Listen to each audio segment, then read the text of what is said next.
And ఇప్పుడు don't judge a book by its cover అంటారు కదా, ఆవిడ చూడడానికి చాలా సైలెంట్గా ఉంటారు గీత్ సైని గారు, కానీ ప్రపంచం సృష్టించారు కన్యాకుమారిగా.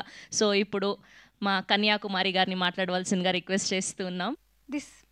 ఇది పాసిబుల్ అయింది ఓన్లీ బికాస్ ఆఫ్ మధు గారు. థ్యాంక్ యూ సో మచ్ అండి. Thank you for believing in Kanyakumari and taking this forward. Thank you you being very kind. మీ అందరు చాలా కైండ్ ఉన్నారు. థ్యాంక్ యూ ప్రవీణ్ గారు. Thank you so much for your kind words. Thank you ఇక్కడికి వచ్చి మమ్మల్ని అందరూ సపోర్ట్ చేస్తున్నందుకు. నేను సినిమా గురించి మాట్లాడతాను. సో కన్యాకుమారి శ్రీకాకుళంలో ఒక village based unique love story అండి.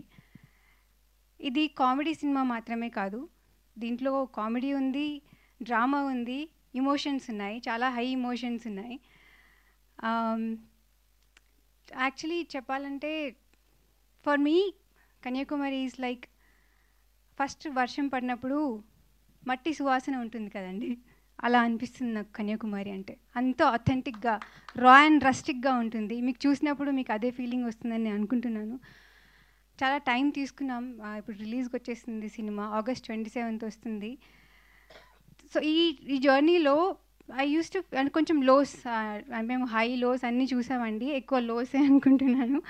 బట్ ఎప్పుడు లో ఫీల్ అయినా నేను I use to tell my self that నాకు కన్యాకుమారి లాంటి రోల్ వచ్చింది, నాకు ఇంకేం కావాలి లైఫ్కి అని అనిపించేది.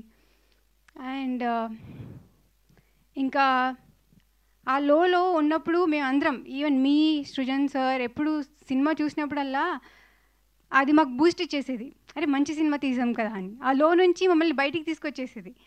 సో ఎవ్రీ మంత్, కొన్ని మంత్స్కి మేము వెళ్ళి సినిమా చూసేవాళ్ళం, అగైన్ మళ్ళీ ఆ బూస్ట్ వచ్చేసేది, లేదు మంచి సినిమా చేసామని. So that is how Kanyakumari మాకు బూస్ట్ ఇచ్చింది, హోప్ ఇచ్చింది. సినిమా చూసినప్పుడల్లా we felt very very happy, ఒక మంచి సినిమా తీసామన్న సాటిస్ఫాక్షన్.